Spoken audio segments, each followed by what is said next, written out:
देखिए ये एक आयत बना लीजिए, आयत बनाइए। इसका जो है पूरा क्षेत्रफल जो दिया हुआ है वो कितना दिया हुआ है? 14 सेंटीमीटर स्क्वायर दिया हुआ है ना। अब उसकी चौड़ाई जो है, समझिएगा, इसकी चौड़ाई जो है वो लंबाई चौड़ाई जो है, लंबाई चौड़ाई की कितना 10 मीटर अधिक है। तो चौड़ाई क्या मान लो x, और जो है लंबाई क्या हो जाएगा, इससे 10 मीटर क्या हो जाएगा, अधिक हो जाएगा। ठीक है, तो अब क्या करना है कि इसका क्या निकालना है, परिमाप निकालना है। सबसे पहले परिमाप निकालने से पहले तुम्हें ये भुजा निकालना पड़ेगा। क्या निकालना पड़ेगा? भुजा निकालना पड़ेगा। तो भुजा निकालने के लिए पहले तुम्हें आयत का क्षेत्रफल पता होना चाहिए। ठीक है, इसको पहले तुम मान लेना। ठीक है, इतना समय नहीं बचेगा, डायरेक्ट जो है बनाना है। तो आयत का क्षेत्रफल, आयत का क्षेत्रफल यहाँ पे दिया हुआ है, कितना दिया हुआ है? 600। उसके बाद इसका सूत्र जो होता है वो लंबाई गुना चौड़ाई होता है ना जी। हाँ, तो लंबाई कितना दिया हुआ है यहाँ पे, x प्लस 10 और गुना x बराबर 600। अब गुना करेंगे x से x में गुना करेंगे कितना आएगा, x स्क्वायर। 10 से गुना करेंगे x में कितना आएगा, 10x बराबर 600 आएगा जी। अब इसको ये साइड ले आओ, तो x square plus 10x minus 600।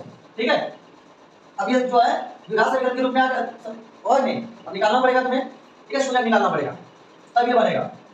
तो सबसे पहले जो है तुम्हें जो इसका जो है गुणनखंड करना पड़ेगा। तो इसका खंड करो, देखो 2 गुना 3 यानी कि 20 किया कितना होता है, 20 गुना 30 करोगे तो 600 आ जाएगा। इसका गुणनखंड अभी मिल चुका है। यहाँ पे करना क्या है, x स्क्वायर प्लस 30x बराबर 0। अब यहाँ पे करना क्या है, देखिए ये x जो है ना, x से बाहर कर लो।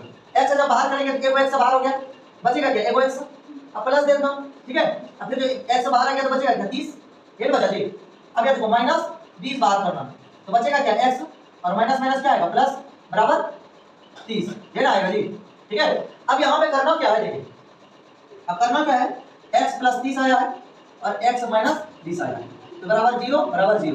तो x बराबर माइनस 30 आ गया और x बराबर जो है यानी उधर भेजेंगे तो प्लस 20 आएगा। तो हम लोग को प्लस वाला लेना है, माइनस वाला हम लोग नहीं लेते। तो अब हम लोग आसानी से x का मान हमें पता चल चुका है। तो x की जगह यानी कि b बराबर जो है x मान लेते तो b बराबर अब क्या हो गया 20, और जो है यहाँ पर जो है क्या देंगे 20 प्लस 10, तो कितना आ गया 30, यानी कि l बराबर हमें 30 पता चल चुका है। और आयत का परिमाप का सूत्र क्या होता है, आयत का परिमाप का आयत का परिमाप बराबर 2 into l plus b। 2 into l कितना निकालेंगे, 30 प्लस 20, ये ना, तो हो जाएगा 2 गुना 50 बराबर 100। इसका करेक्ट आंसर क्या हो जाएगा, 100 हो जाएगा। तो अब समझ में आया क्या है। ठीक है, तो इस तरीके से भी सवाल कर सकता है। ठीक है।